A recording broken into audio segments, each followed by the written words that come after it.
was hard to find. I caught feelings, how could these feelings? I caught feelings, how could these feelings? I caught feelings, I caught feelings, how could these feelings? I caught feelings, I caught feelings, how could these feelings?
Girls with their nails done now.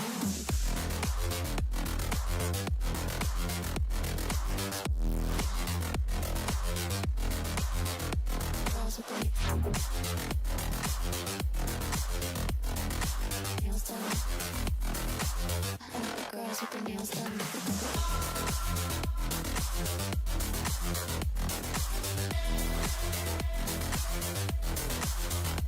Girls with their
girls with their nails done.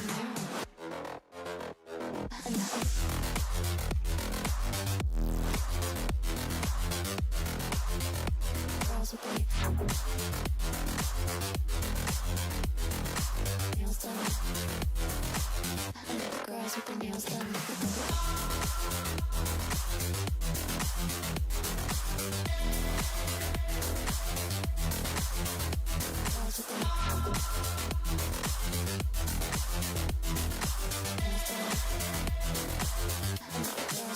done.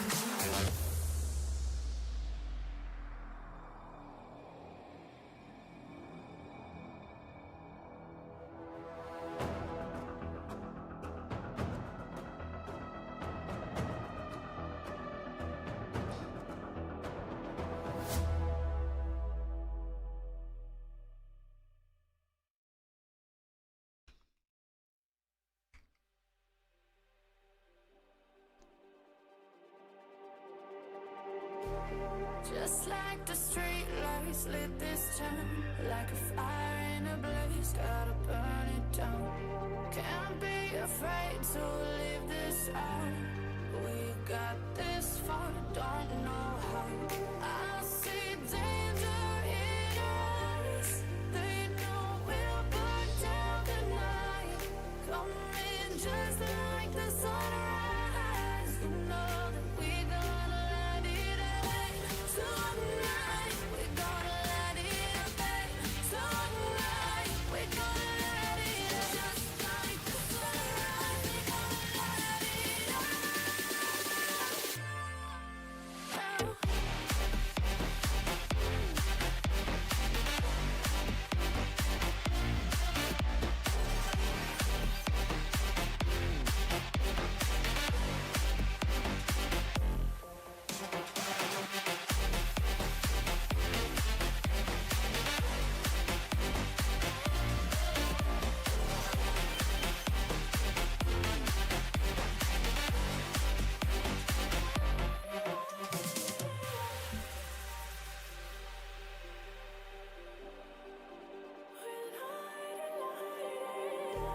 Just like a spark that's breaking out.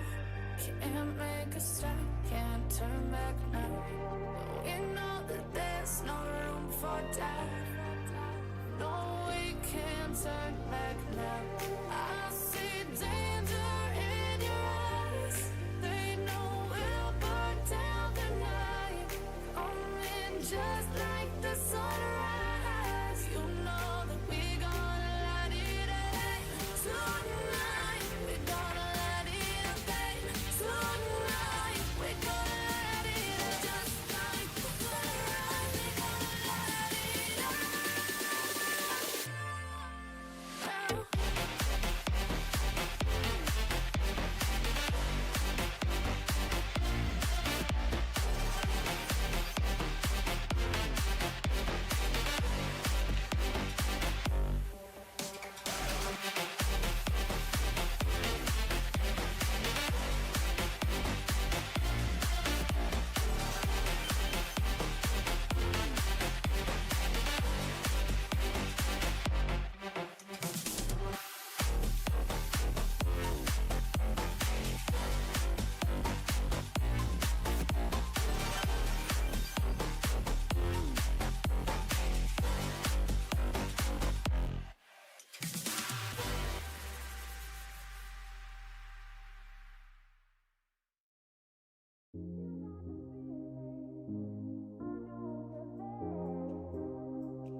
Good Good morning, everybody, and welcome. Well, I just said good morning. I totally pulled a Robin Williams Vietnam move and totally just said good morning.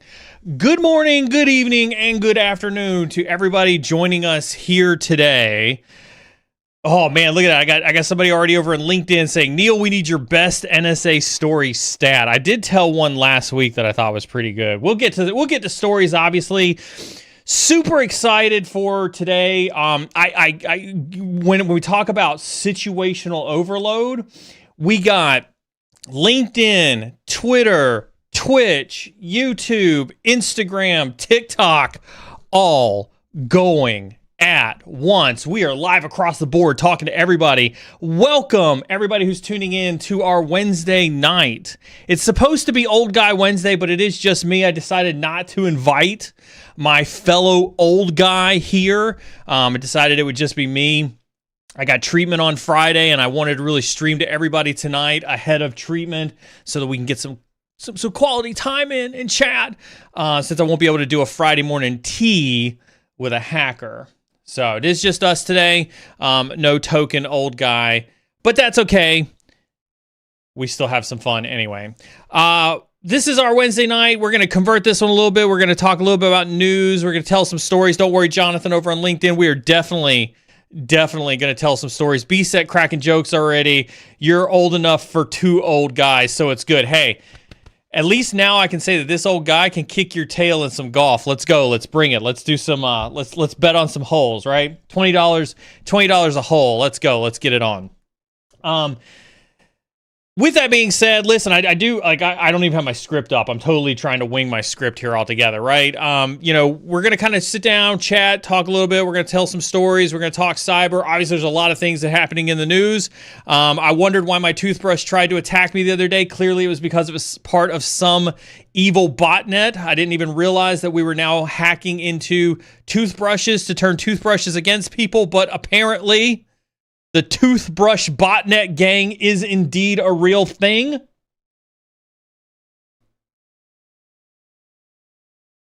Oh, did somebody say that was not real? I don't know. Oh, wow. Wow, that's interesting. I don't know. I would have believed it. In today's state of IoT devices, if somebody had, if that was indeed true, like, here's what I said. Like, I literally went back and was like, hey, not surprised. Like, doesn't surprise me that happened. I also want to apologize to everybody over on LinkedIn. I have no idea what's been going on with LinkedIn Live lately, but like every once in a while it'll come up on my screen and be like, oh, the stream has ended, when obviously the stream has not ended. All right, with that being said, obviously invite Joe Devon to join live as a guest. No, Joe, you're not coming on live as a guest. If you want to come on live as a guest, I'm going to send you a link and you can come in here and you can chat with me like an old guy, but you're not hopping on TikTok with me. We will do, we'd love to do questions. We do encourage questions all the time. We do ask you to drop your questions into chat. We do have moderators. Give a huge round of applause across all the platforms for our moderators. Moderators are here to keep chat free of racist, sexist, misogynistic, elitist, and otherwise toxic behavior. We have a zero tolerance policy for that. And so we do ask that you be kind, love everybody. Watch streak reach. DJ B-Sec is currently on a 3-stream streak. Wow, that's a new award. I like that one. Good job, B-Sec. Joined in for 3 streams in a row. We do ask that you ask your question only once. I do promise you we have moderators in chat all across the board who are watching for your question, are anxious to push questions on stream. We can pull questions from YouTube and from Twitch pretty easily. Drop your questions into all the rest of the platforms and we will do our ever-loving best to get it answered. I do have to let all of you know I'm going to pick fun at my LinkedIn crew here for a second, guys. Girls. After last week's LinkedIn stream, I obviously went to go check out the comment section of the LinkedIn stream to see if there were any comments that I missed. And we have officially upset the neckbeards, everybody. We can now officially say that we have upset the neckbeards. Somebody rolled up into my comments section last week and claimed they didn't even make it past the intro because the intro music was too offensive. So we have offended the LinkedIn crew with our intro music, everybody. We have offended the neckbeards with our intro music. So we have a new achievement unlocked. Everybody go ahead and put that one, check that one off your calendar. We have upset the neckbeards with our intro music. And I gotta say, like, we feel pretty tame on our intro music. We could definitely be a lot worse on our intro music, but apparently it was bad. I do have to give a huge shout out as well to Mr. Maz. If you are in Discord, you are familiar with Mr. Maz's antics as well as his additional help. Maz has been a good friend of mine for a while, and I did ask him to assist me in generating some clips from last week's stream, and he went out like a champ and rewatched the entire boring episode from last week of Jeremy and I, and made me some clips that I can put up on social media. And so, Maz, hearts, I appreciate you. Anybody else that does that too, anybody else that feels the need to go over on Twitch, generate some clips. You can also generate some clips on live over on YouTube. Makes those clips available either through the Stream Clips channel in Discord or on the clips section of Twitch. You too will get a huge shout out and a live heart on screen that you can clip. Stay awesome.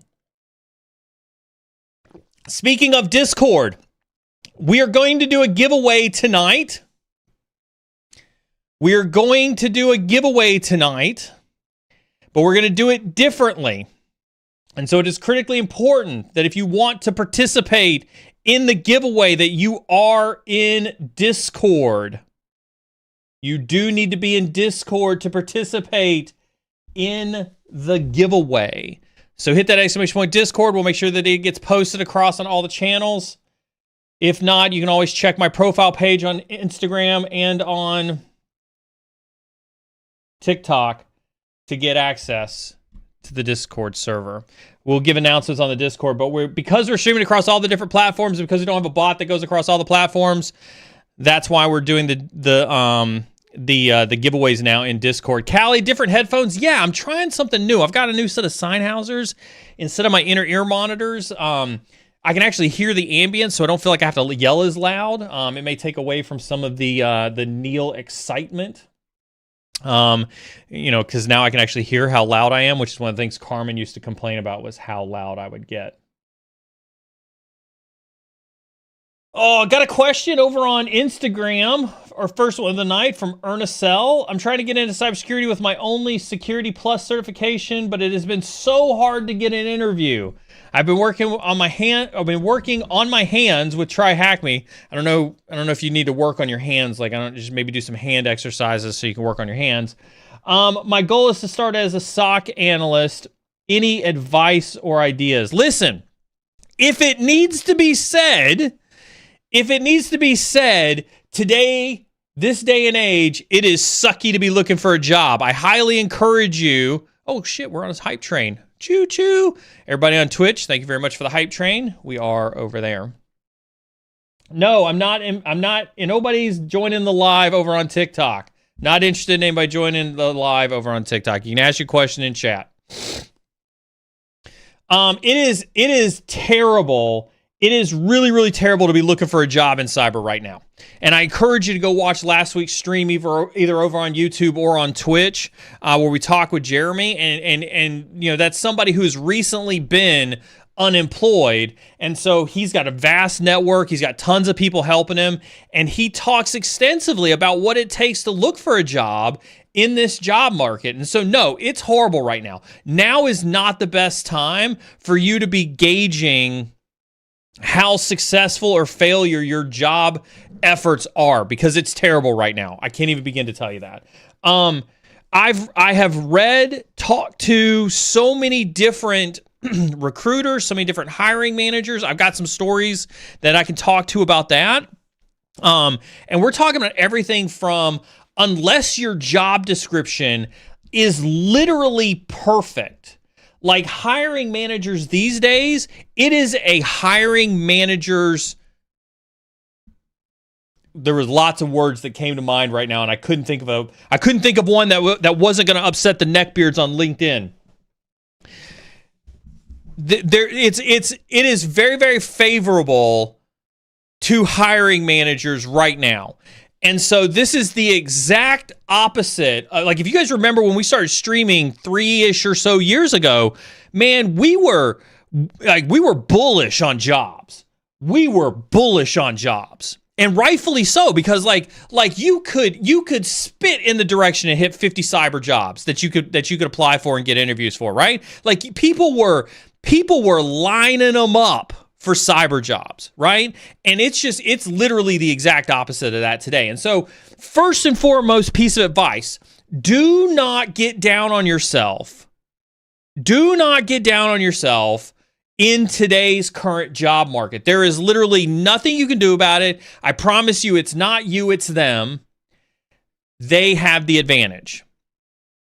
For those of you who are watching the hype train and looking to collect those hype train emotes, you got less than a minute left to contribute to the hype train to get those hype train emotes.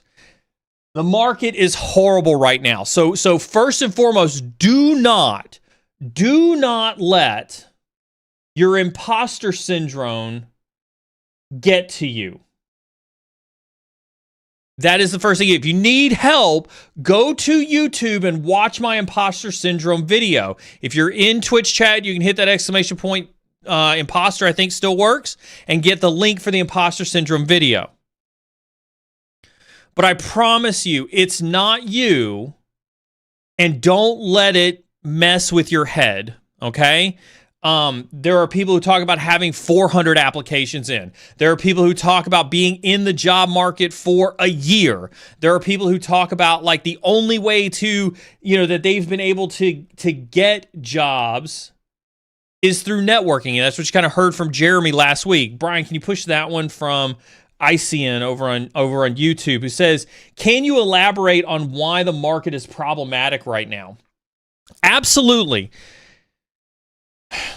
And this is the thing. Again, I'll remind everybody that as we talk about this is a non-political chat, right? We don't talk about politics, but it is important to talk about current affairs so that you're aware of how the current affairs impact the job market, right? Because of record high inflation, the Federal Reserve of the United States of America has saw the need to raise interest rates. Now, when you think about interest rates, some of you may think interest rates simply have to do with how much you pay for the interest on your house or your car or your credit cards or something like that. But it is far more intricate than that. The raising of the interest rates affects businesses and how businesses view their capital commitments, right? When they talk about viewing their capital commitments, most businesses, most large corporations, when I say large corporations, I'm talking about the Abbotts, the Mondeleses, the PwCs, the Microsofts, the Apples, like the big businesses, they live off of a certain amount of debt. And that debt that they live off of gets interest tagged to it. And so that, in addition to a myriad of other things, puts a financial strain on businesses. When interest rates are low, when money is flowing, if you will, and businesses can afford to take risk because interest rates are low, they can afford to invest in parts of the business. They can afford to invest in R&D. They can afford to try new business markets. They can afford to try, they can afford to have a big workforce, a big head count, because they're able to invest when money is easy to come by. When money isn't easy to come by because interest rates are up, businesses pull back. And businesses decide that they're going to reduce their risk. And part of reducing that financial risk always includes cutting headcount. No matter how you slice it, the easiest way to reduce your financial overhead, if you've ever managed a P&L or a profit and loss statement in a business, your number one expenditure, hands down, will always be the people. And so as these corporations are looking to cut cost across the board, one of the first places that they will look to cut cost will be people. And we've seen that. We've seen layoff after layoff after layoff after layoff. Okay? And it is because of those layoffs that companies have pulled back on their hiring. That pulling back on that hiring means that corporations can be more picky, because now, as there is more layoffs, there are more workers in the workforce, and as there are more workers in the workforce, there is an increase in supply of the amount of cybersecurity professionals that are out there in the workforce. And because there is an increased supply of cybersecurity professionals, the demand goes down. Right? When supply goes up, demand goes down.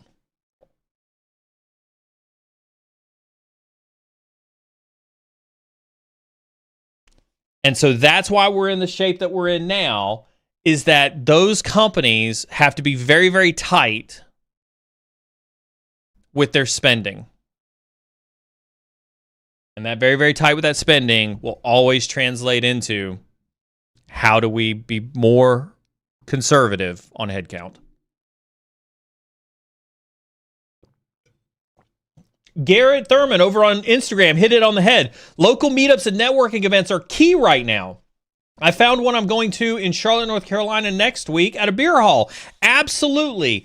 100%. And if you go back to last week with Jeremy, that's what Jeremy talks about, right? Networking. And I've said it, like, listen, I want to hear all of the chubs in the back who laughed at me for my 1,000 Connect challenge, right? And I've said it before. I said it to Cyber Columbiana today on the phone.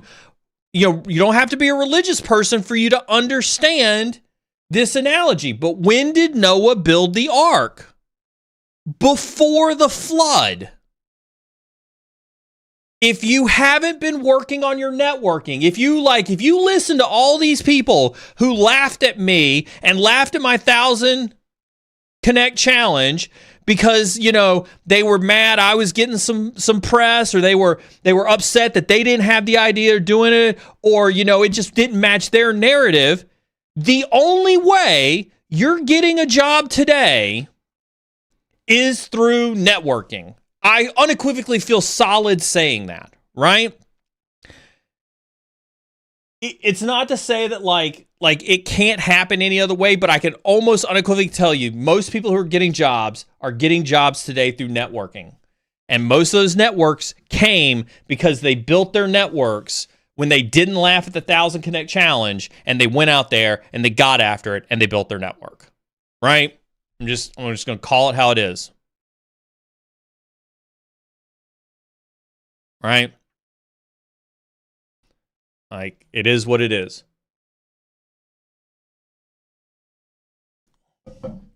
So, yeah, I know, it's Cyber Columbiana. Isn't it cool to see, Callie? I promise you, your network will be the most valuable tool that you use to get a job in this current economy. That's just the way it is. Hey, Neil, do I really need a CISP to get into cybersecurity? F no.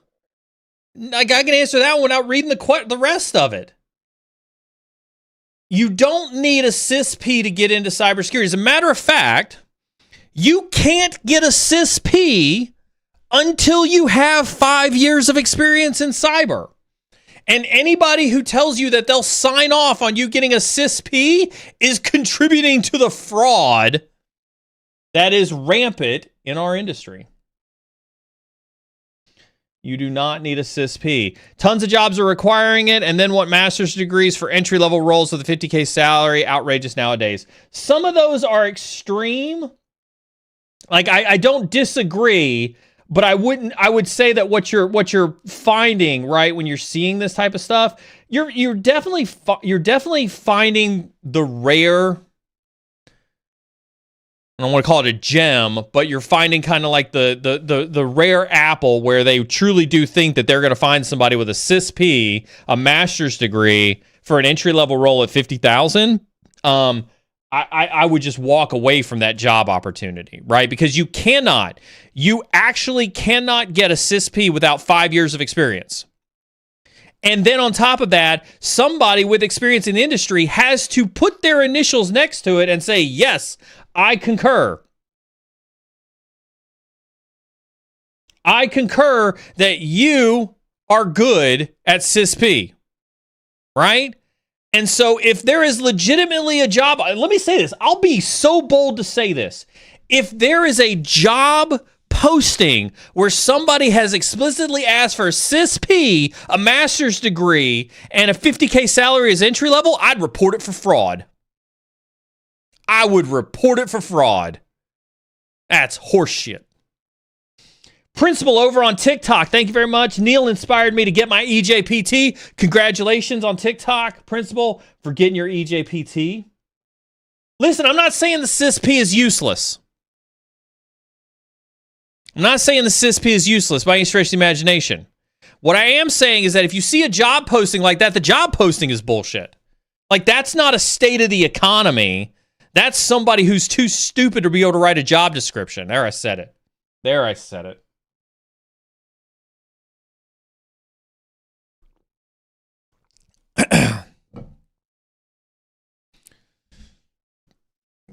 Go Neil. Yeah, see, this is what happens when we start to, like, you know, become a little less professional about the streams. Just kind of start like we were you know, pretty direct, and, you know, I think the way the stream has always been, right? Real conversations with real people. We've definitely always been like that. I think we've gotten maybe just a little bit more as we've, like, eased some of the rules a little bit. Look at that, Mr. Maz with the 3-stream streak. I love the streak thing. I think this is awesome. Look at that. I love the streak stuff. Yeah. Look like there was a question over on link or over on Instagram that I saw. Oh, there's a new one on screen. Here we go. We'll do this one. I'll do this one on Instagram. Do you have any recommendations, resource-wise, for someone who's trying to start bug bounty? Obviously, NomSec's got the lock on, you know, getting the content together for how to get into bug bounty. Like, I think I would even go, like, one step. Like, I think that there's a step before that I think floors everybody else. Principal sent a rose on TikTok. Thank you, Principal, for the rose on TikTok. I appreciate you. Should I do the NPC thing? Rose. Isn't it? Wait, what would be the hacker equivalent of the rose for NPC? Like, if I'm just here on the keyboard, be like, ooh, hack the rose. Ooh, hack the rose. Every time somebody sends a rose, be like, ooh, hack the rose. Thank you very much, Principal, for the rose on TikTok. I do really appreciate it. What? We've got mods talking in my ear. Little known fact about bug bounty that I think everybody who hears my voice should take into consideration. Please, for the love of all that is cyber, go to all of the bug bounty platforms today and sign up. Absolutely. I have a post on it, right? Unpaid bug bounty. Bug bounty is just unpaid pen test. But you want to talk about experience? Great experience to be able to go pen test live companies on an authorized bug bounty platform. Morris Sampson with the rose on TikTok. Thank you very much. Oh, just for Brian. Where's Brian at? Ooh, hack the rose. Ooh, hack the rose. There you go. Little NPC hacking action going on TikTok. But you can go do that today. Like, everybody can go do that today. Like, it doesn't cost you anything.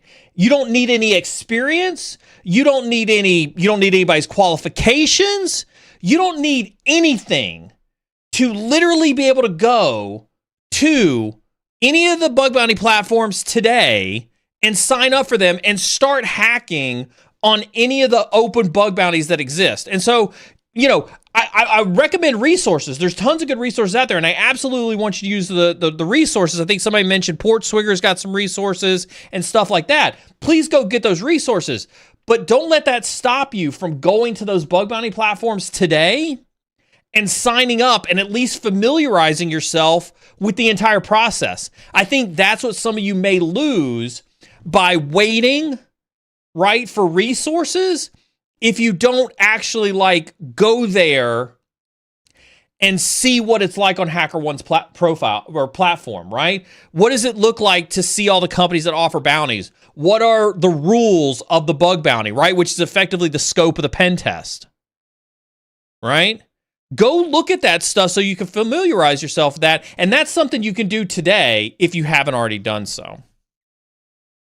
Ooh, popped a shell. I like that one. Yeah. Roses are now, ooh, popped a shell. Ooh, popped a shell. Ooh, piece of candy. Oh, God, you got the Family Guy in my head. Ooh, piece of candy. Ooh, piece of candy. That's terrible. That's terrible. Give me another question. Oh, actually, I said I was going to do the Instagram one. What was the Instagram one?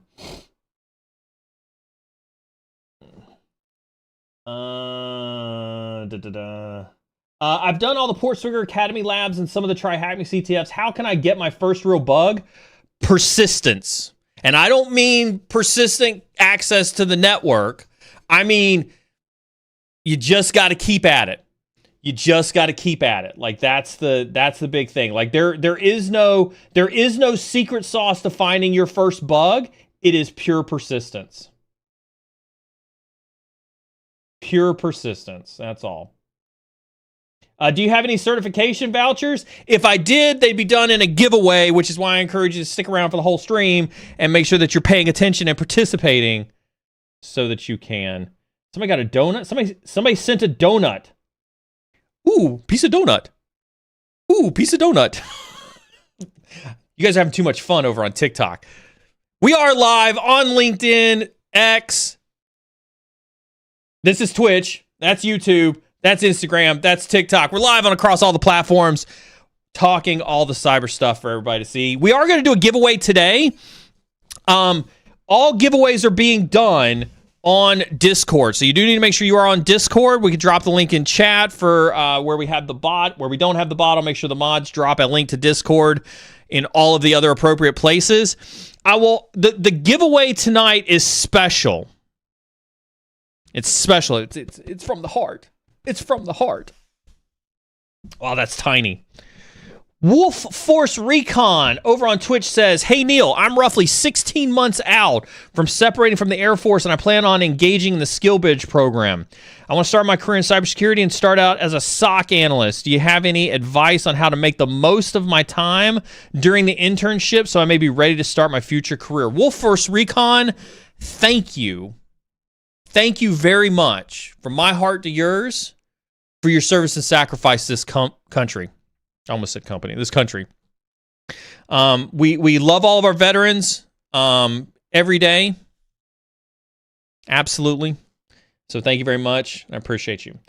I have a love-hate relationship with Skillbridge, right? And so I'm going to have to make some assumptions on your Skillbridge. Somebody sent a hat and a mustache. I don't have a hat and a mustache laying around here. I can't do like a little hat and a mustache. If I had a hoodie, I would totally do a hoodie and be like, that's the hat and the mustache with the hoodie. And you don't have to say it in chat if you don't want to, but it depends on the company that you're doing Skillbridge with, right? The biggest thing that I would say about the internship with whatever company you have is to focus less on the skills, the technical skills that you're going to be using during that internship, and focus more on making the connections, right? So that seems super broad. Let me kind of elaborate on that one just a little bit. So for those who are listening and are like, what in the hell is Neil talking about with Skillbridge? Skillbridge is a fantastic opportunity that the military gives transitioning veterans to partner with certain companies in a pseudo internship as they transition out of the military and into the civilian life. My company, where we've had interns before, was an authorized Skillbridge company, an authorized Skillbridge partner, and we've actually helped some veterans transition out by working for my company, and I don't mean Query, I mean my personal company, where we've been able to help them transition out, right? And so it's a fantastic opportunity. I think what gets challenging about Skillbridge, is the short duration of the time compared to what it is that you need to learn. And depending on the company and depending on how the internships are set up, you may or may not derive value from it, right? And so the biggest piece of advice is not to focus on the technical aspects of whatever your Skillbridge is, right? So if you're going to an internship for red teaming, learning how to hack AD isn't the most important part of your Skillbridge internship. What the junk did Neil just say? The hacking isn't the most important part of the Skillbridge mentorship? No, it's not. Let me explain to you why. Anybody who hears my voice now or in the future should not be shocked to hear me say that you can learn anything you need to learn about hacking. Even my brain is like, Neil, don't give away our secrets. Anything that you want to learn on hacking, you can learn on YouTube. There isn't a single thing that you can't learn about hacking that you can't learn from YouTube. I promise you that. Between YouTube, Discord servers, there is no secret sauce to hacking. Somebody showed up in my DMs today with the quintessential, Neil, can you help me hack Instagram? Like, I don't just have like a book around here that's like, let me pull up my Instagram hacking book and here's the checklist for Instagram hacking. Like, that shit just doesn't exist. And we have this problem in the industry, right, where we make believe that there's some magic code to hacking when there really isn't, right? For Blue Team, if your internship, looking at the company name, I would presume that may be a Blue Team, company, right? Your internship for Blue Team might be a little bit more interesting, right, from a technical side, because you could learn some of the nuances about what they're looking for from a threat perspective. But instead, what I would encourage you to focus on during your Skillbridge is the business aspect. It's the networking aspect. If you're part of a team that writes statements of work, learn all about the business of writing statements of work. I guarantee you that people will pay you more money because you know how to write a statement of work than they'll pay you because you can run Metasploit. And Callie hits the nail on the head, right? Learning how to think business-minded was the most important skill set Neil ever taught me, hands down. Callie was one of my interns. Right? Callie was one of my interns. And one of the first things I told him when he was my intern was, hope you're not interning with me because you're going to learn how, because you think you're going to learn how to hack. That's not what I taught him. I taught him the business side of things. Taught him how to think like taught him how to think like a business person, how to think like somebody who makes the organization money.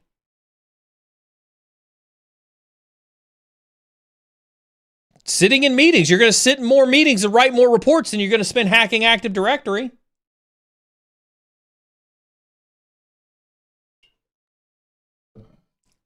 Like, that may come as a shock. Like, I'm watching to see if all the Instagram plebs like bounce off the stream. They're like, "Whoa, Neil said you can't hack Instagram. What the fuck am I here for?" Oh, shit.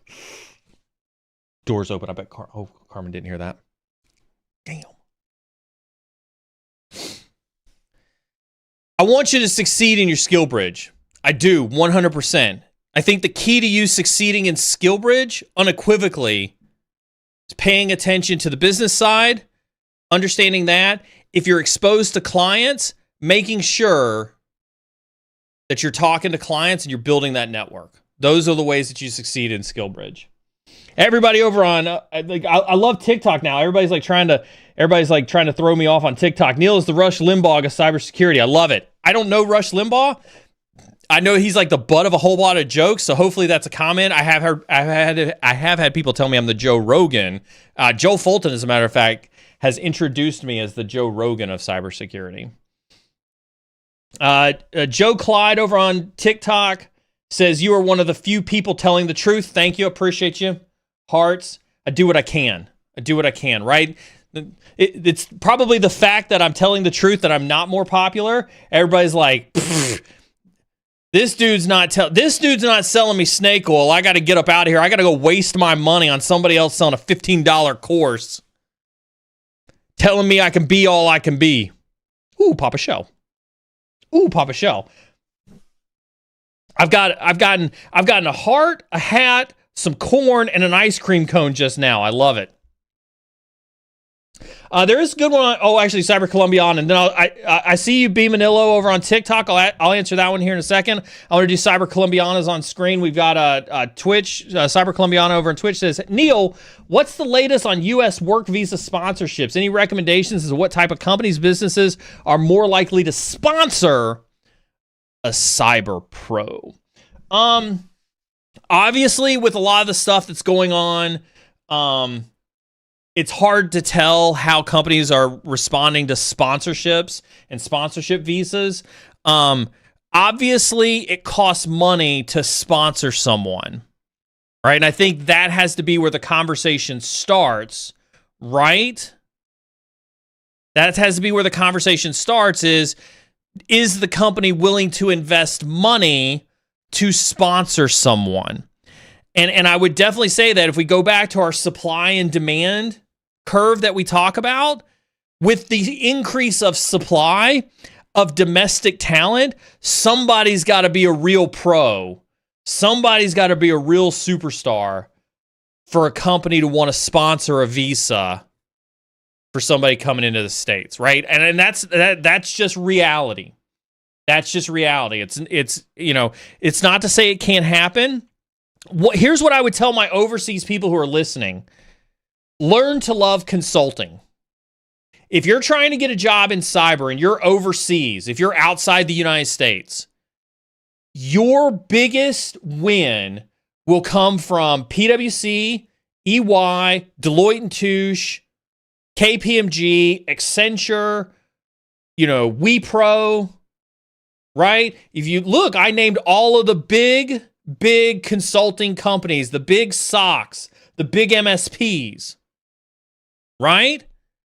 Those are going to be the ones that you're going to want to focus on, because those companies, they have offices in those regions. And what it makes it easier for you to do is to, A, get a job in cyber. That's the easy thing to do, is to, A, get a job in cyber.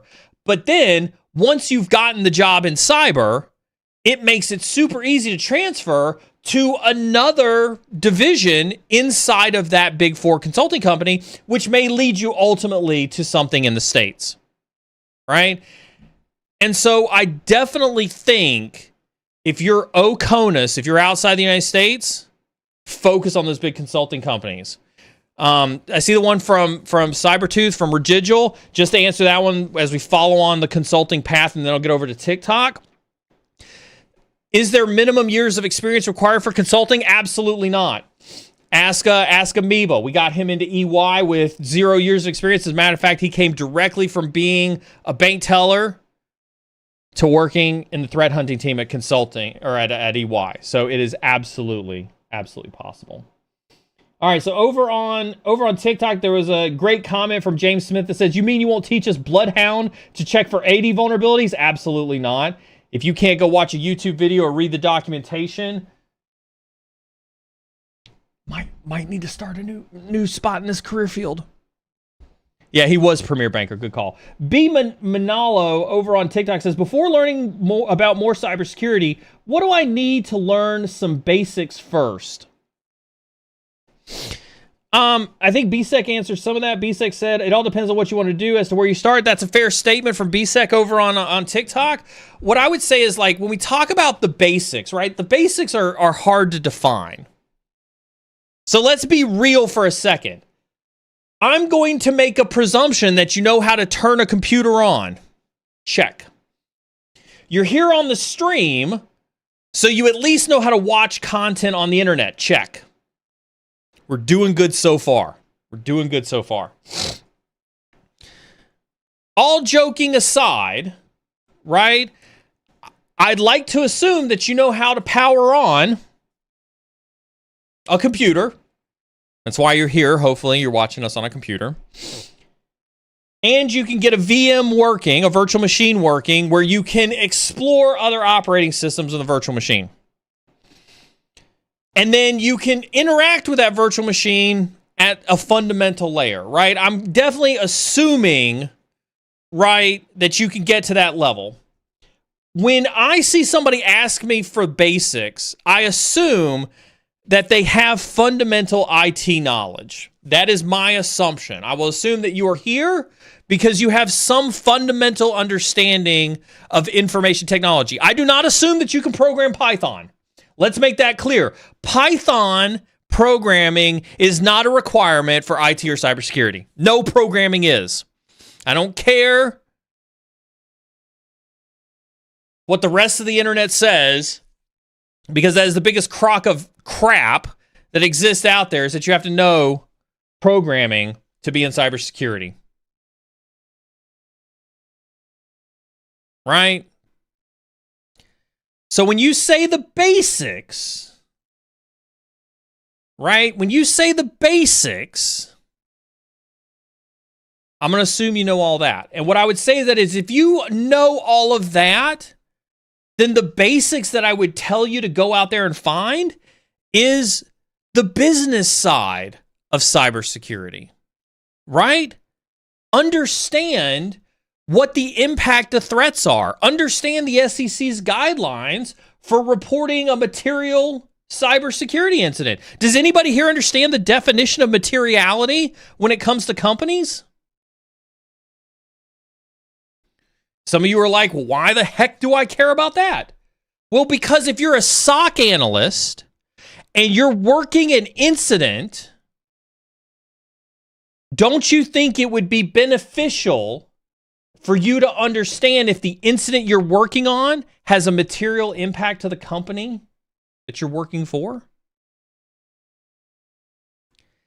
If you're a red teamer, why do you need to care about materiality? What if you find somebody else's malware during your pen test? What if you find a material incident as you're pen testing? Don't you think it's important for you to understand materiality so that you can convey to the business that something you did during a pen test could have a material impact on their company and thus result in an SEC filing? And Caps one in chat hit the nail on the head. That would make your report more relevant than Bloodhound. It'd make your report more relevant than how many shells you popped with Cobalt Strike.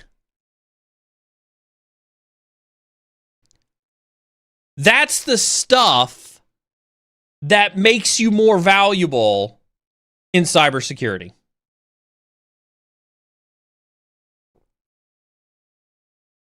That's the stuff I want you to focus on.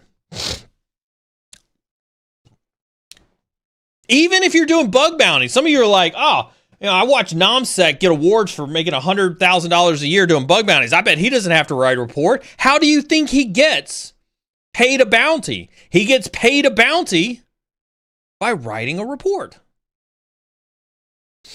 I am the IT guy. Neil, I'd love to hear your insight on Chinese hackers having a 5-year presence in U.S. network space report.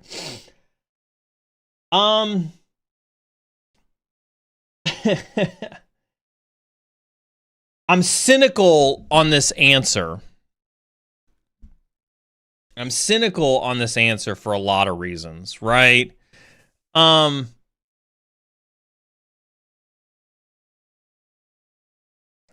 said it last week, and I'll say it again.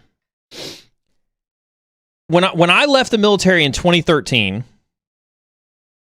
it was what I have heard from people who have who are still in the military now and still doing offensive ops, like I was too.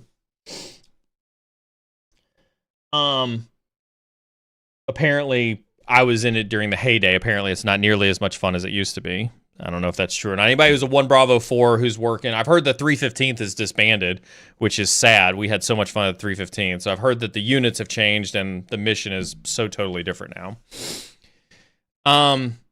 But in my day, this is the biggest Captain Obvious statement that has come out of government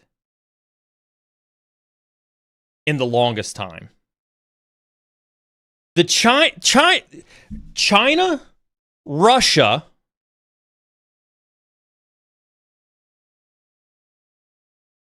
Iran, North Korea. It didn't used to be North Korea. North Korea did some great stuff recently. Have been in American networks for decades.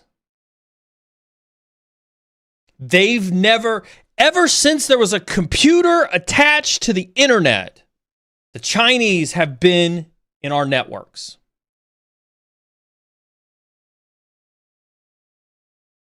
So have the Russians,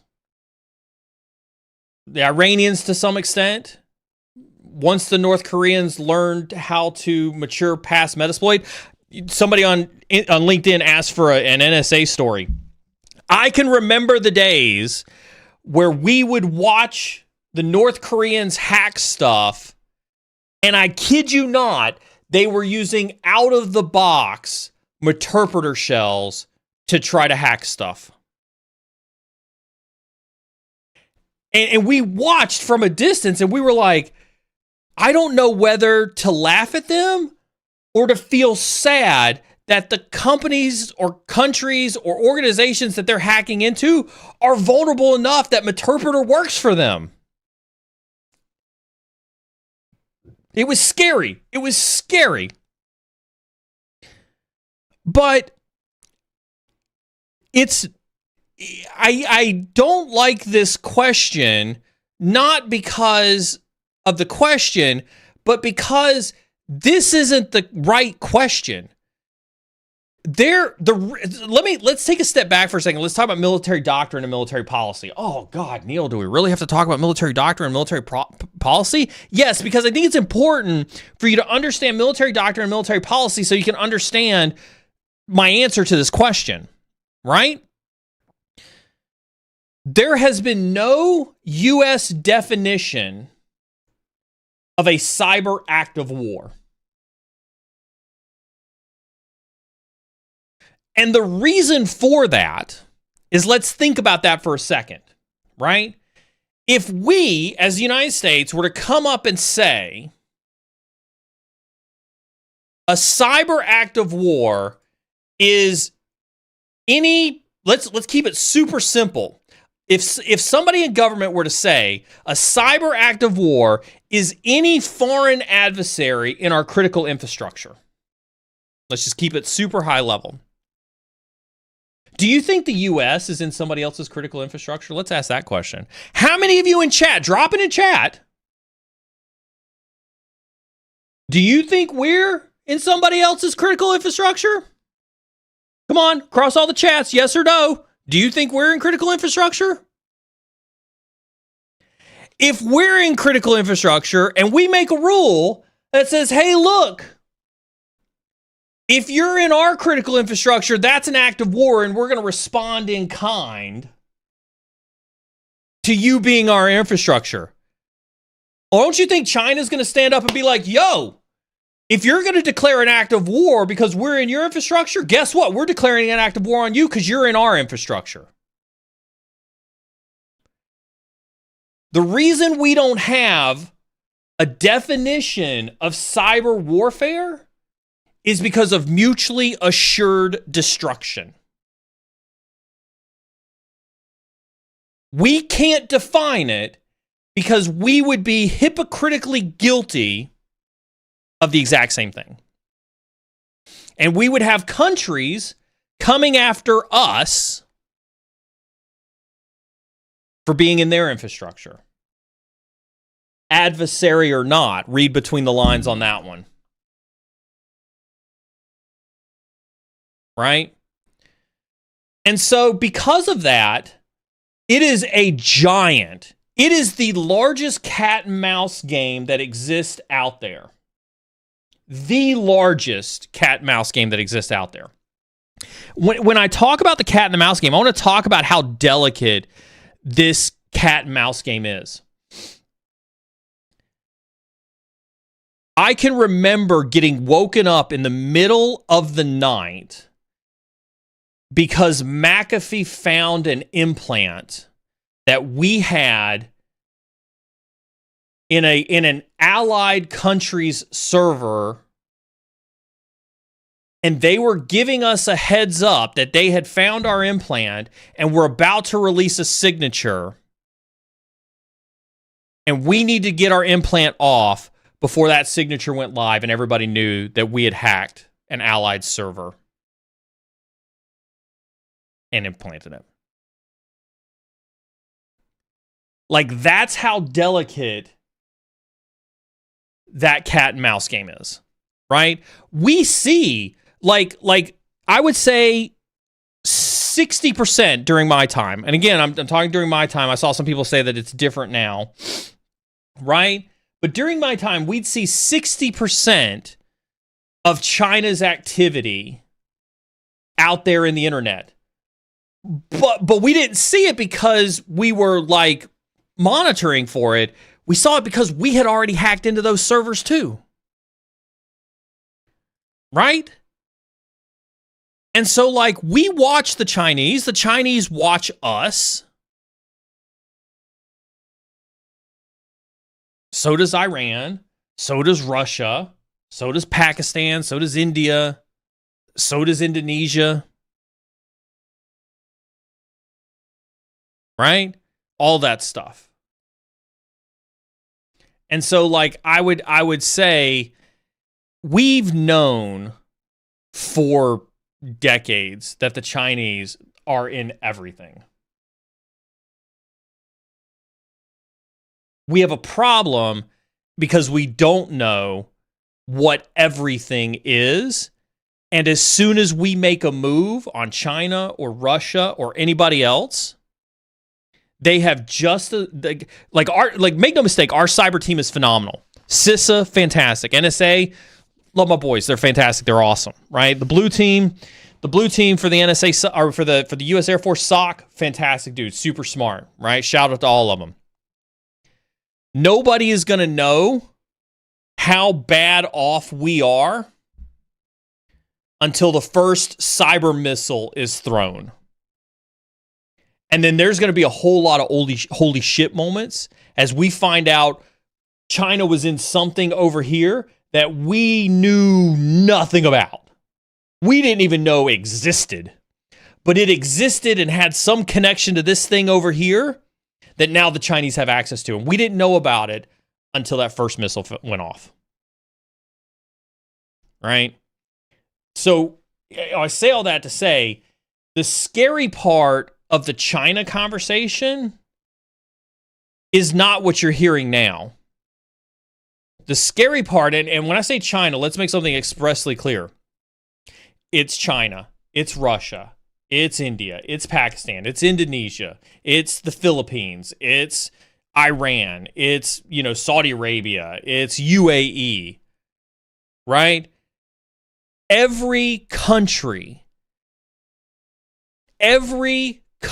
has a hacking team. And every country's hacking team is posturing and positioning to have some form of a response whenever there is a cyber retaliatory event.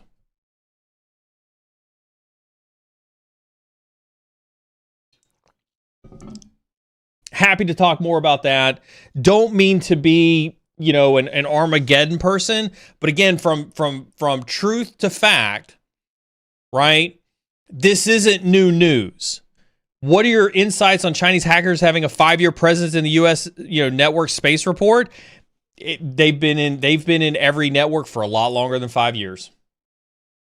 They've been I remember the first time that we caught the Russians on CyberNet, which is the secret network. So you've got NipperNet, which is the non-classified network. You've got CyberNet, which is the secret network, and then you've got JWIX, which is the joint NSA network, and then you've got NSA Net on top of that, which is a closed network for NSA.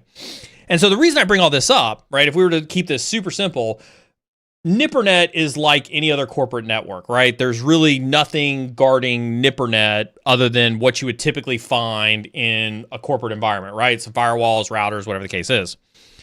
CyberNet, the secret network, the lowest level classified network, has a physical cryptographic machine that you cannot get through without the existence of cryptographic keys. And we found Chinese malware on the other side of that. The shitstorm that day had in the military is a day I will never forget.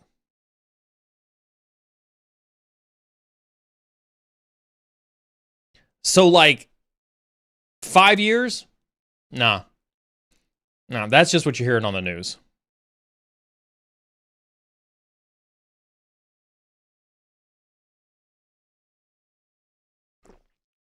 Love talking about this stuff. Love answering the questions on this. I'm going to head on over to TikTok. Chepe in TikTok says, hello, getting security plus 701 is good for getting security jobs. No, nothing is good for getting a security job today, right? No cert will help you get a security job today. You have the same cert that 400 other people have. That cert will not stand you out and stand you apart. Not today. If you want to get a cyber job today, you better stand out. You better stand out.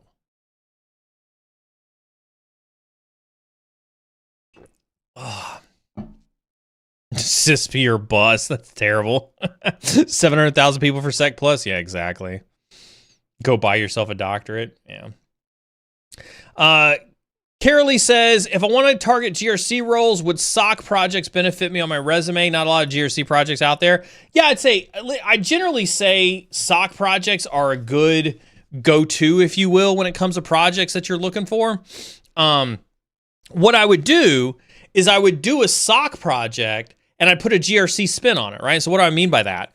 Let's say you go do one of the SOC projects on Try Hack Me, or maybe you go do a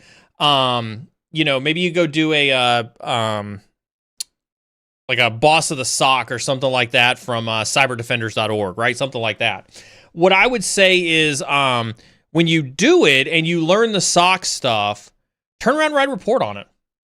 Turn around and do some form of risk thingy with it, right?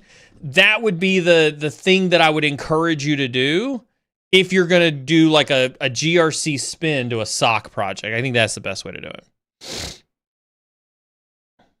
Yeah, BSEC hit the nail on the head, right? Is like reporting is huge for GRC, right? But also the analyzing of the risk. And if Cyber Columbiana is still in chat, she should weigh in here, as well. But I would just go do the technical thing and then find a way to write about the risk as you do it. What's going on? We are streaming live across LinkedIn, Twitch, YouTube, Instagram, and TikTok. We are answering questions across all platforms. do make sure you drop those questions in the chat. We will get those questions answered ASAP. There will be no AMA on Friday because I do have cancer treatment on Friday. And so this is your only chance this week of asking questions because I will be hanging out in the hospital for quite a long time Friday morning. Thanks for everybody who dropped roses and things like that over in...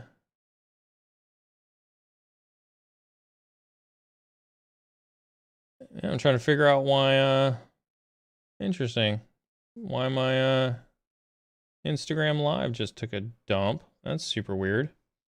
There we go. We'll restart Instagram Live. Not sure what happened there. All right. There we go.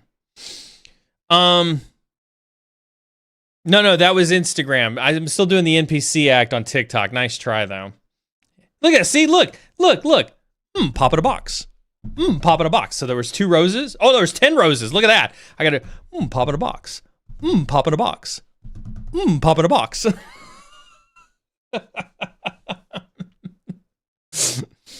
Pretend I did pop in a box 10 times for the folks on TikTok. I appreciate the 10 roses over on TikTok. Thank you very much. I appreciate it. Yeah, BeardSec is done with me and the NPC stuff. Have you played golf with any cool people or the best round of golf you've ever played? I'm gonna answer some general golfiness in that question as well. We did have our first tournament of 2024 Monday of this week. We had been trained. So the last tournament we played in was November of last year.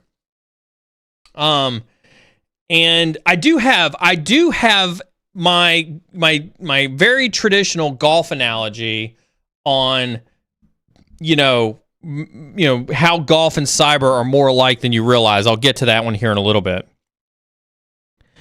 There's an ad break running, so I'm going to try to stall this for the guys on Twitch who unfortunately are digging through an ad break. Nothing I can do about it. Apparently, Twitch really wants to get their revenue for some reason. The answer to your question is, have you played golf with any cool people? I think the coolest person that I ever played golf with is Gordon Lawson. I haven't talked to Gordon in a while. I don't know if he's here. I don't know if anybody wants to clip this and send it to Gordon. But Gordon is a fantastic businessman.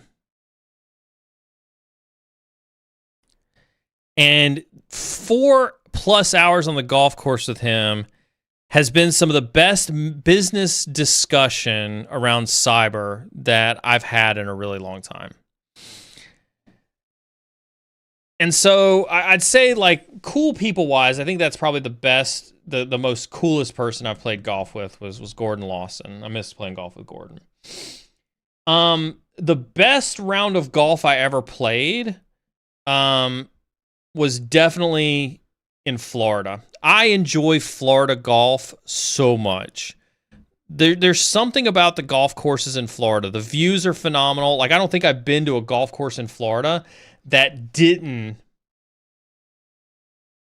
have an amazing view. Right? I don't think I've been to a golf course in Florida that didn't have an amazing view. We had our first tournament this week. And just to provide some background, right? There's some people on TikTok and Instagram who are like, I thought we were talking about cyber. We are talking about cyber, but damn it, it's my stream and I'll talk about whatever the hell I want to. Right? And right now, one of our community members asked about golf, and so I will take this opportunity to talk a little bit about golf. Golf means a lot to me, and it means more to me than I ever realized. More than I ever realized. And I'll explain why. So I told you we were going to have a golf cyber analogy, and it came out of the tournament on Monday. We did one last week. Maz clipped it. Go take a look at the clip that Maz clipped. We talked about it a little bit last week, right? And so I highly encourage you to go take a look at it from last week, right? Because we talked a little bit about it. I'm getting to where I am drawing these parallels between golf and cyber. And so this week's one was mental discipline. mental discipline. So let's talk about mental discipline in cyber, because I think this is important for everybody to hear, right, as we talk about mental discipline. So what do I mean by mental discipline? Golf, just to put this in perspective, right? You play 18 holes. If you're a scratch golfer, that's 72 strokes. 72 times that you can swing the golf club. If you're not a scratch golfer, one of the guys that was in my group Monday shot 120. So he swung the golf club 120 times. We won't get into that. God bless him. Thanks for coming out to the tournament. You have 172 so Samuel L. Jackson said it best. He said, golf is a game of mistakes, right? And I've said this before on stream, right? Oh, in those 70, we'll use the 120 strokes since I see people talking about it, right? There were 120 mistakes made by that individual on stream, or on the golf course, right? 120 mistakes. One of the guys that I was with was really, really good. I mean, he had a better handicap than I did, right? And we were neck and neck for a while on the first few holes. And I made mistakes and he made mistakes. But one of the things that I noticed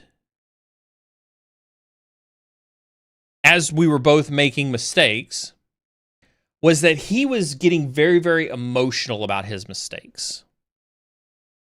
Visibly swinging a club around, visibly getting frustrated, kicking the ground, cussing up a storm.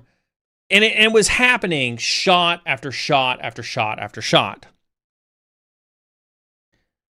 I had bad shots. Listen, I didn't come in first. And I didn't come in first because I had more bad shots than I had good shots, right? I couldn't capitalize on a lot of my mistakes, right? I would make a mistake off the tee box and be like, well, that was not what I practiced on the simulator. Still got to go up and I still got to put it in the hole. But I kept thinking to myself, I kept that mental discipline of like, hey, I can't take that shot back. I can't undo that shot. That shot was a mistake. The best that I can do is to go up and hit that shot and shoot that shot. Right? Do better. Right? Do better on the next shot. Right? Do better on the next shot. And I did. I just walked up to it. I did better on the next shot. And I ended up par for most holes with some bogeys. I had a couple doubles. That was fine, which is 2 over par. Bogey is 1 over par. Doubles were 2 over pars. And I ended up with 1 birdie, right? But I kept my mental discipline, and this individual who I was paired with did not keep his mental discipline. And this guy, who is obviously a better handicap than me, lost his mental discipline and continued to, and he did bad. I mean, he did, like, him and I were competing for third early on. Out of a field of 40, he dropped down into the 30s because he kept getting in his head and he kept letting his head mess with his shots. And so that's where I think a lot of you may find some synergy. There's my favorite word for those who have been around me for a while. Some synergy between golf and cyber. In terms of understanding, right, that most of you are looking for jobs, right? And it's hard being out there looking for a job. It's hard sending applications and getting shot down. It's hard getting ghosted for interviews. It's hard to stand out from the pack. All of this stuff is hard, right? But you can't do anything about it. There's literally nothing you can do about it. Getting mad isn't going to make it any better. Getting frustrated isn't going to get you a job. Getting frustrated isn't going to magically have a recruiter call you up and ask you if you're ready for an interview. Right? The only thing that you can do is to maintain your mental discipline and push on and know that you're going to have another shot, and you're going to have another shot, and you're going to have another shot, and you're going to have another opportunity to get the ball on the green. Right? And so that's what I would encourage. That's the takeaway from Monday's tournament is I didn't win the tournament, but I won the day because I didn't let my bad shots own me. I didn't let my mistakes, there we go, I said it. I didn't let my mistakes beat me from the best performance that I could have had out there that day. And I'm telling you, it was hard. I got home, and it was so funny. I sat down on the couch, and Carmen was like, what can I do for you? Can I do anything for you? And I said, no. I just want to lay here. I want to pull a blanket over my head, and I want to be a vegetable for the rest of the evening. Because I was so mentally drained from being an active participant in the golf tournament and mentally actively keeping myself going. Right? And I think that's what a lot of you need to do, especially with how the current economic situation is. It's not going to get better anytime soon. And so you can either let this current scenario, you can let this current job market beat you, and you can let it define you, or you can keep pushing through. Right? And so that's my golf analogy, golf to cyber analogy. It was we'll get it next time. Listen, this is just the first tournament of 2024. We have so many more tournaments to go. I've got a week and a half until my next tournament.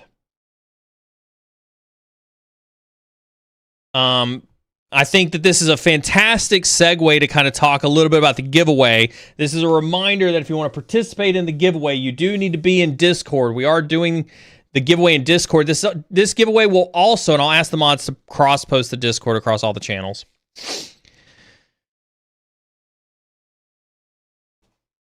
I see the questions coming through on TikTok. I will answer these questions on TikTok. Let me get through. There's 2 questions on TikTok I want to answer after this, but I want to talk about the giveaway first. This giveaway will also... That course was a hell of a course. It was super technical. I shared it with BSEC. BSEC and I kind of digested a little bit. It was a highly technical course. Like, it wasn't that it was long or hard. Giggity. It was just technical. This giveaway will run for 24 hours. So this is a different giveaway. I'm giving everybody who hears this in the post stream, whether it's LinkedIn, Twitch, YouTube, the folks who are going to hear this tonight or tomorrow morning, this giveaway will run for 24 hours. This is why we're doing it in Discord, which is why it's important for you to hang out in Discord. Darius over on Instagram, good to see you too. You got that Mr. White mustache, muscle beard. Thank you. Thank you. Somebody said they could see some of the pigment coming back. That's the squirrel. I'm squirreling a little bit on this one. We ran this. There has been an ask from the community. There's been an ask from the community for golf baseball cards. I don't know what to call them. Beardsec told me I should call them golf cards. They're baseball cards, but they're golf themed. Beardsec, you're gonna need the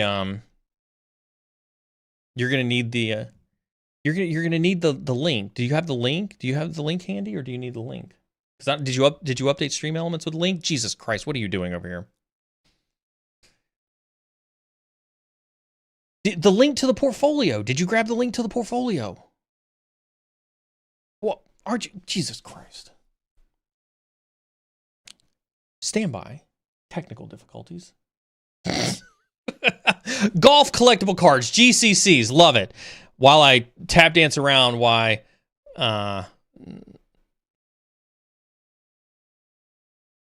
I don't know what this man is talking about. Whatever. There's a bunch of stuff going on right now, guys. There is a bunch of stuff going on right now. Hold on. Let's see if we can find this. It's got to be around here somewhere, Beardsec. It's got to be around here somewhere. There it is. There's the link for it. I'll drop it in the chat. So yeah, similar to golf playing cards, right? There've been an ask for there to be golf playing cards of me playing. Now, I'm not so old school that I'm gonna run out and get a bunch of cards printed. I'm just not, like, that's just not me. We were a couple of years ago leaning into NFTs, and not from like an ew perspective. As a matter of fact, if you go back and watch some of the old streams, we were very upfront and honest that we weren't charging anybody for any of the NFTs. The NFTs were there simply for a collectible purpose, and we actually put a lot of hidden content on our NFTs, included free mentorship. Like if you own a Joel Fulton NFT right now, you get 2 hours of free mentorship with Joel, right? That didn't cost anybody anything. We gave them away. And that was kind of the novel thing that we did with NFTs, was we NFT'd our guest, and we made our guest give away part of their time for free for whoever owns the NFT, right? And so those of you who own NFTs of like Joel and Ben, and folks like that, that NFT gives you access to those people. With the cancer diagnosis, we kind of eased off of, just a lot of things in general. But as everybody started talking about having a golf trading card, we don't sell them for ETH, Kaiser. Like we legitimately don't sell, any of those cards, right? Does the Expedition NFT still work? Yeah, it does. So there's the cyber insecurity collection on the, there's the cyber insecurity collection. It was fun and it was awesome because we actually did them with stats, right? So we had like Joel Fulton's career metrics on there. We had a quote from Joel, all of that stuff. It was phenomenal. It was great. And it was a great way to introduce the community to non-sleazy NFTs in a non-sleazy community fashion. And so we were super proud of that because if you saw my message in Discord earlier today, I'm like, listen, if you're just going to like roll your eyes and barf at NFTs and you've not done any of the research, or you've not paid attention to any of the conversation, like don't even participate in this conversation. Like it doesn't hurt my feelings at all, right? We view NFTs as a great way to have a digital product that is accessible to a lot of people completely and totally for free. Like there's no reason not to have it, right? And so what I've done, and I'll post this link here, I'll post this link over here in LinkedIn, although LinkedIn is still acting funny, and I'll post it over here in YouTube, is we have created a Neil Bridges Golf collectible. I went out and hired a professional photographer, and she came out with me and spent an entire day playing 18 holes of golf with me. And she took a ton of pictures. And she was really good. I gave her huge props on my Instagram page. Make sure you hit those exclamation point socials to get access to the Instagram page. She will be joining me on several tournaments. I'll be inviting her to tournaments to take golf pictures of me on tournaments. And we're going to turn those golf pictures into collectibles, right? And again, a lot of that is just, you guys, asking for some form of a card and us deciding to produce a collectible. And so tonight's giveaway will be 5 of the 2024 season kickoff NFTs. So to participate in this giveaway, you do have to be inside of Discord. I'll let Beardsec explain how the giveaway works inside of Discord. So make sure you do pay attention to Discord. You can kind of see there are 3 NFTs up there. Not so some of them are listed for sale. And I did that on purpose. And again, it's blockchain. If you didn't poo-poo on the technology, if you actually paid attention to the technology, you can see that you can audit the transactions. And so I highly encourage you to learn how to audit transactions on the blockchain. Because what I'm promising you is that any and all funds that are generated through any sale of the NFT, I will make public the ledger and the wallet where all those funds are at, and I will produce receipts, and any and all funds go directly to supporting golf endeavors, 100%. Not Lambo. This is not a Lambo endeavor. This is, if you want to shout out, for supporting the golf trip, if you want to own a collectible and give a subtle nod to helping the golf adventures, that's fine. Don't feel obligated to, because I'm going to without you. It's fine. This is an opt-in only. I don't need you to do this. This is if you just want to show your support. And by all means, I want to make that expressly clear. I don't need you to do this. I don't need you to buy an NFT. That's why the prices are set so low. Right? But if you want to, then the opportunity is there for you. And I greatly appreciate it. And I will give shout outs to anybody where I can that wants to do that. Otherwise, I'll continue to give them away for free because this isn't a money-making endeavor for me. And so the reason we're running this giveaway for 24 hours, right, is so if you're not familiar with crypto, you can go familiarize yourself with crypto and you can go get a wallet because you're going to need a wallet, right? And then because if you win the giveaway, I'm going to have to transfer the NFT from my wallet to yours, right? And then you can start your own little collectible. Yeah, MetaMask works. Like if you use Coinbase, Coinbase works. If you want to be a Coinbase customer, I'm sure you can ask around and somebody will give you a Coinbase referral code and you both get some Bitcoin on top of that. But you're going to have to get you a wallet. So this is 24 hours for you to familiarize yourself with the process. Go take a look at the collection. Enjoy the collection if you want. Listen for those somebody out there's going to be an asshole and be like, ha, Neil, I right clicked and saved it. It's not unique anymore. Like, that's not the point. Like, if you want to do that, if you want to steal, if it makes you happy to do that and steal it, fine. My feelings aren't going to be hurt. Like, does it look like there's any fucks to give in that eye? There's not. This is purely for the sake of supporting my golf journey and purely for the sake of having the collectible because you asked for it. And so I appreciate it. I'll let Beardsec run the giveaway. It is live on Discord in the giveaways channel.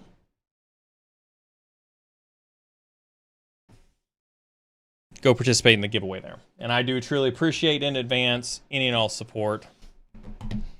You can make an offer. I think Beardsec and I tested it earlier. Just in the essence of transparency, there are VIP cards.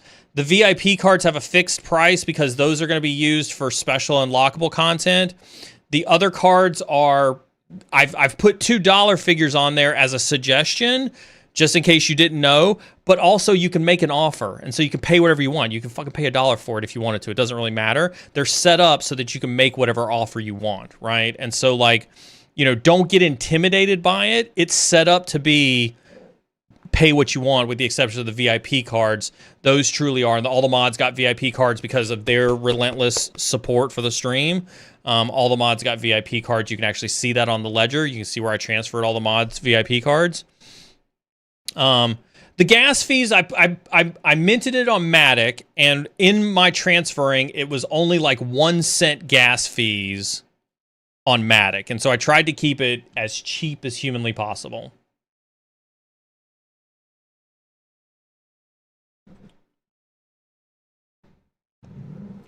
But the giveaway is live in the giveaways channel on Discord. I'm going to head on over to TikTok. There were some questions I missed on TikTok.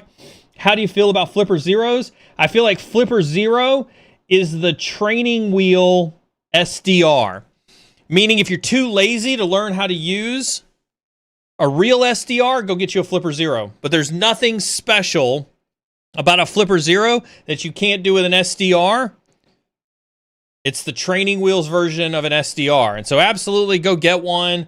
Like, they're cute novelty. You know, go get in trouble or think you're being cool with your friends by, you know, changing the TV in the mall or whatever else. But also recognize all that is a dumbed down version of an SDR. And there's so much more cool shit you can do with an SDR than you can do with a Flipper Zero.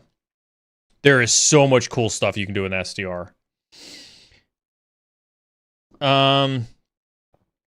Story Healing on TikTok says, what do you think about OSCP and gain CVE in the university? Is it necessary? No, it's not necessary. Easy question. Like, do I think OSCP is necessary? Absolutely not. Do I think you need to have a CVE? No. And anybody who tells you otherwise is an elitist jerk. And they are way wrong. Maybe one of the mods, I see the question about where do I buy an SDR. Maybe one of the mods can find the link to the big SDR that I have. That's the one that I would recommend. HackRF, thank you. That's the one that I have. HackRF. I see BSEC here. Oh, look at that. BSEC, I just added you as a moderator on TikTok.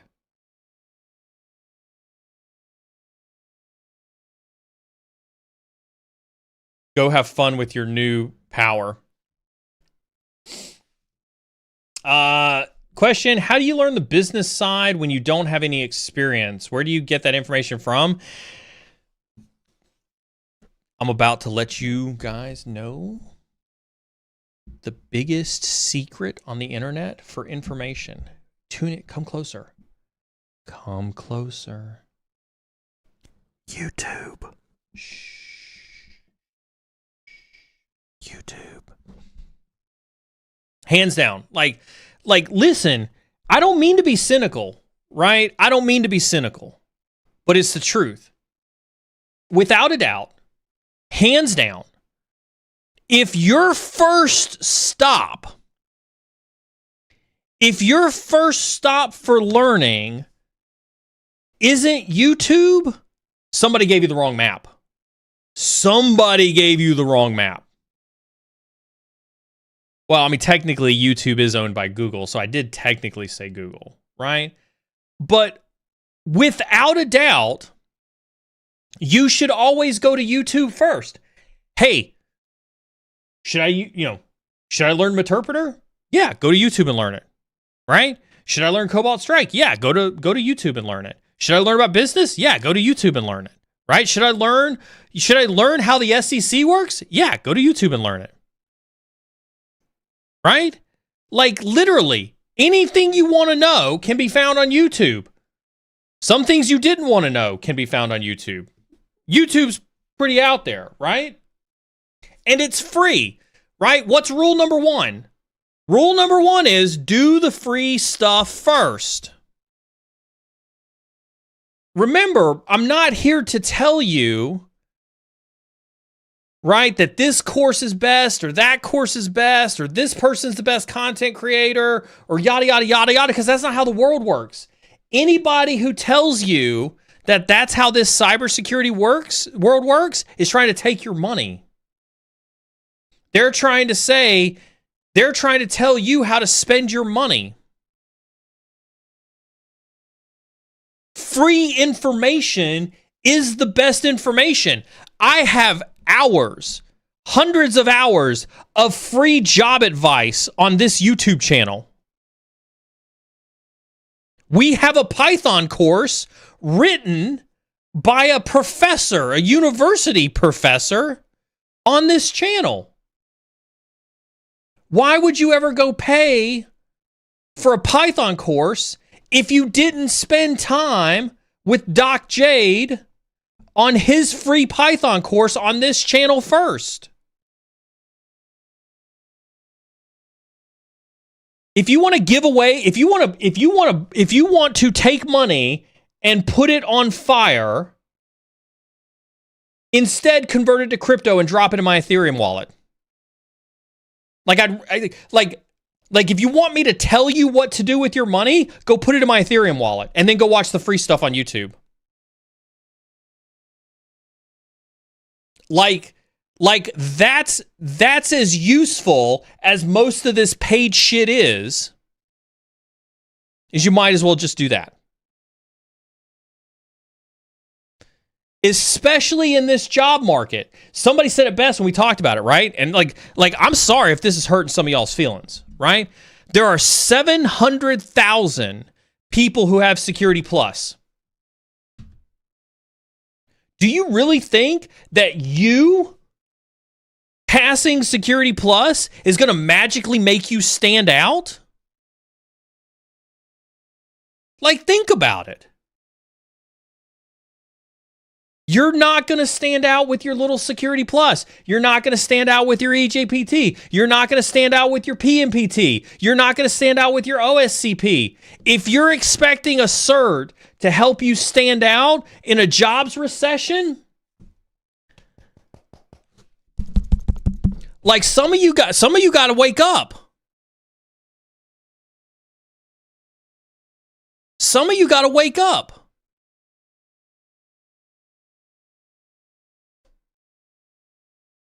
I'm sorry if this hurt. I take that back. I'm not sorry if this hurts any of your feelings, but this is reality.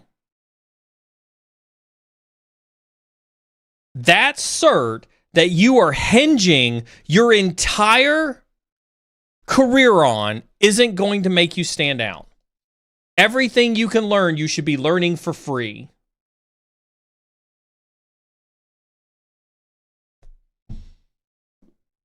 I will beat that dead horse forever because it is the truth. You will never stand out with any singular cert. Ever. Period. Dot. All right. Wow. We've gone through all the questions. You are the most efficient question giver that we've ever had.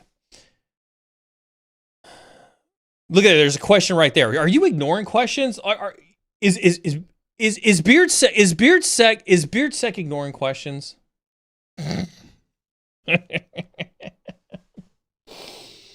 How do you stand out? Right? It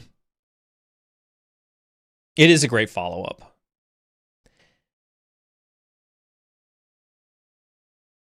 He is doing a great job. Don't listen to me. He's doing a fantastic job. Listen, I couldn't do this. I couldn't do this without Brian in my ear. That's why I give him shit, is because like I couldn't do this without Brian in my ear.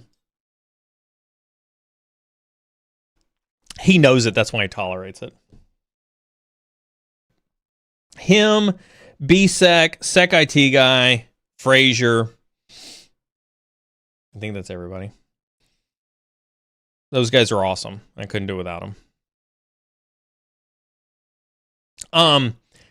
How do you stand out? Right? There is no easy question to this, but it kind of goes back to what I was saying at the beginning. Right? The people who are getting... So I'm going to tell a story. I've been sitting on a project for a while.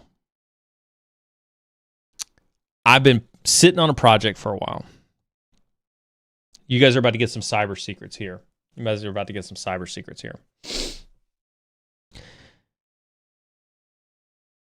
I've touted networking for a while, and some of you are reaping the rewards of that now. Some of you aren't. We talked about it before.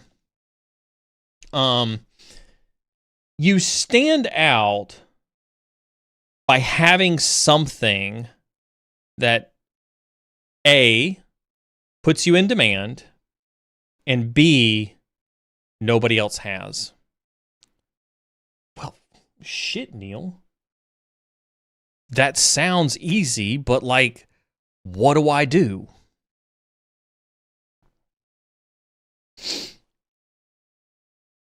I've been working on a project for the last few years, obviously on and off, with the cancer diagnosis and everything. But I have an individual who is in the last stages of getting an offer letter.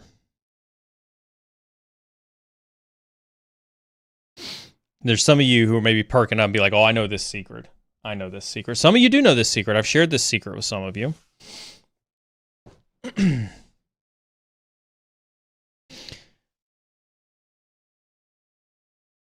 I'm running the beta test on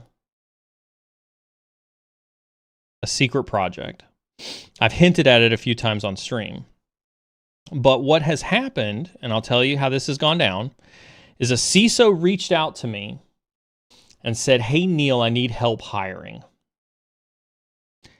I know you got something going on the side. I know you got a huge network. Can you help me find some talent? And I said, absolutely. You're a good friend. I'd love to help you out. And so I spent some time with this CISO to understand what it was they were looking for, the problems they had in their org. And this is something a recruiter can't do. Because recruiter doesn't like recruiters only understand people management. They're nothing more than glorified HR people. Right?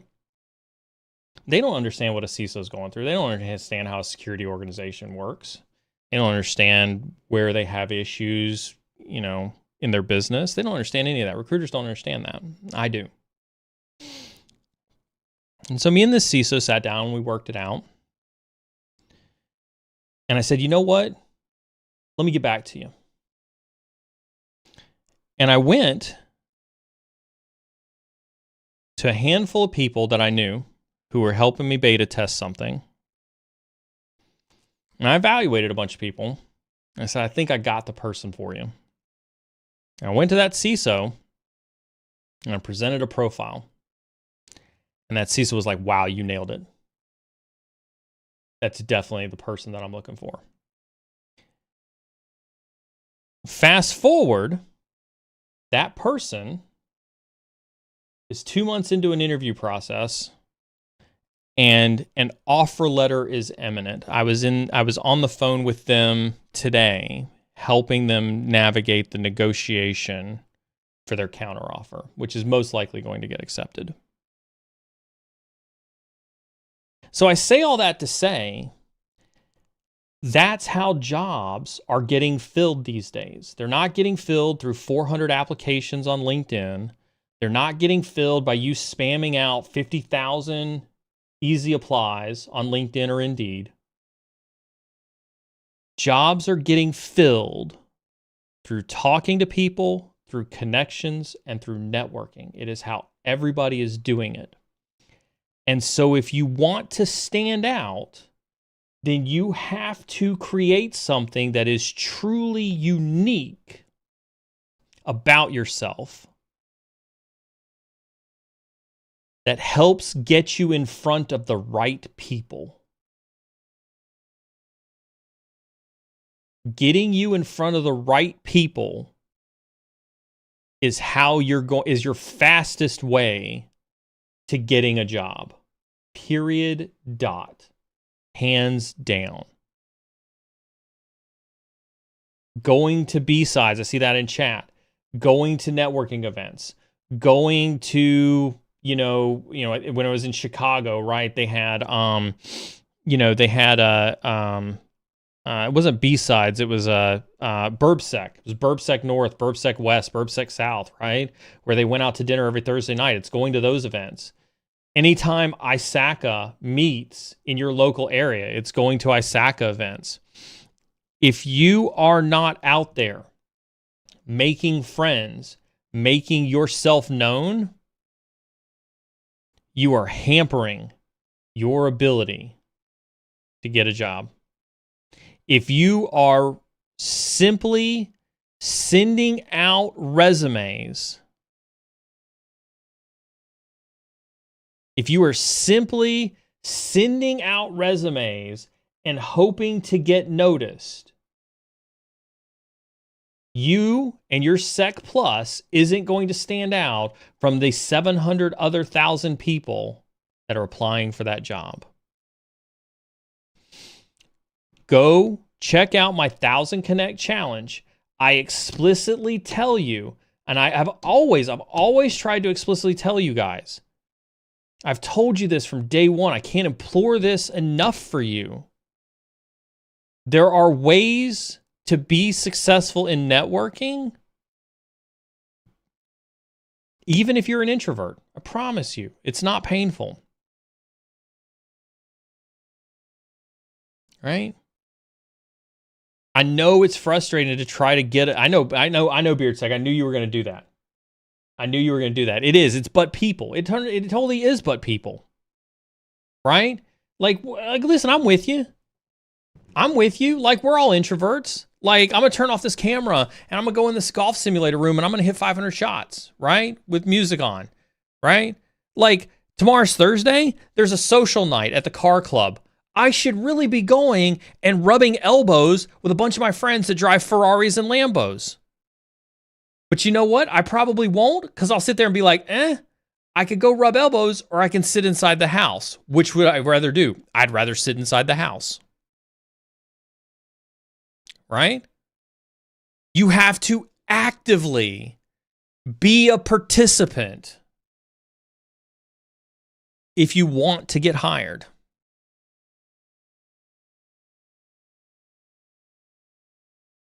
Can somebody drop the 1,000 Connect challenge video? Somebody's asking for it.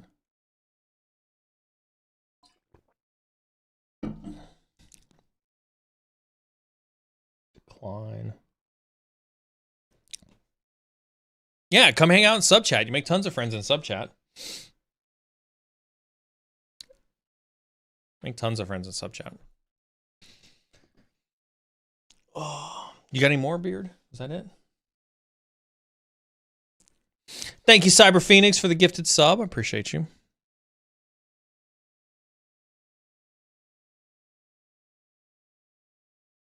Did we run Beardsec off? He's not in my ear anymore. Oh. Well, cool. Well, it looks like we're out of questions. That's fun. Oh, look, there's an Ask This CISO in TikTok. He just confirmed. He or she just confirmed. It's true. My team and I are practically PR for security. Yeah. All right. Well, if there's no more questions, I'll ask Beardsec to then go look for somebody to raid. See if we can go raid somebody. Appreciate everybody joining in, tuning in tonight. I appreciate everybody for the awesome hearts and the cowboy hat and the ice cream cones and the donuts over on TikTok. That was actually a lot of fun. I enjoyed the neat little emojis. It does look like I finally have access to the studio, so maybe I can finally run TikTok Studio through Restream and do that the right way. Don't anybody go anywhere on Twitch. We will do a raid on Twitch. For those of you on YouTube, LinkedIn, TikTok, and Instagram, apologies you can't participate in the raid, but now's an opportunity to head on over to those platforms if you'd like to participate in the raid. If you've never participated in a raid before, what we typically try to do is try to find a small streamer, somebody who started out humble beginnings just like we did with 1 or 2 viewers, who's doing some form of cybersecurity content that could really, really benefit from having a super positive, very helpful community join them as well. And so that's you all, just in case you were wondering who that was. Take a quick reminder while Beardsec looks for that. Make sure you do hit that exclamation point Discord. Do join us in Discord. Do remember now, and for those who are watching, for the next 24 hours, we will be doing the giveaway for 5 NFTs. This gives you an opportunity to go set up your wallet, whatever you need to do to get ready to receive the NFTs and participate in the giveaway. And then obviously I appreciate any support and everything that, anybody feels the desire to from the golf collection. But otherwise, I do appreciate everybody supporting me in my golf journey. How to participate, do make sure you go to Discord and make sure you look at the giveaways channel in Discord. That'll tell you how to participate in the giveaway. I won't be streaming on Friday because I do have a treatment. They're going to stick a nice little hole in me right here, and they're going to shove me full of chemicals worth $1.5 million. Thank you very much, American Insurance. Have I stalled long enough, Beard, for you to find a raid target? Fuck, really?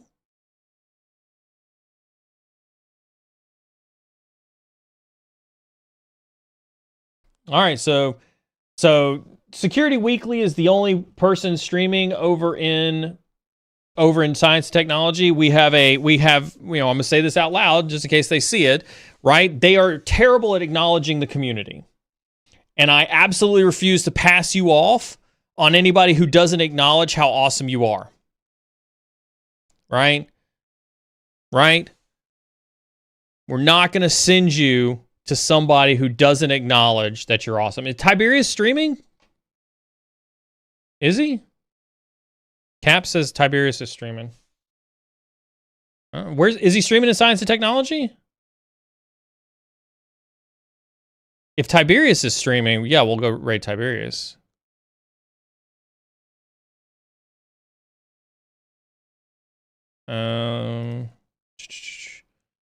I'm checking now. Let's see.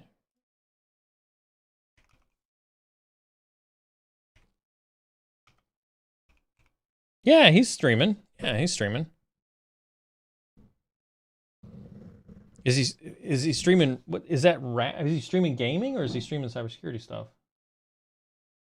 I see him live. I don't know what he's streaming though. Oh, he's streaming the Raft game. Oh, he's not in Science and Technology. That's why. We'll go say hi to Tiberius just because he's an awesome dude. I usually try to keep it to Science and Technology, but Tiberius is a good guy. So send some love to Tiberius. I don't know who Chris Dev is. I don't know who that is. Is he a small streamer? Let's see who this dude is. Like we're getting the community's chiming in, Beard Sack. Chris Dev. I don't see Chris Dev on here. Chris Dev. Oh, software and game development. No, I'd rather raid Tiberius. I'd rather raid a hacker.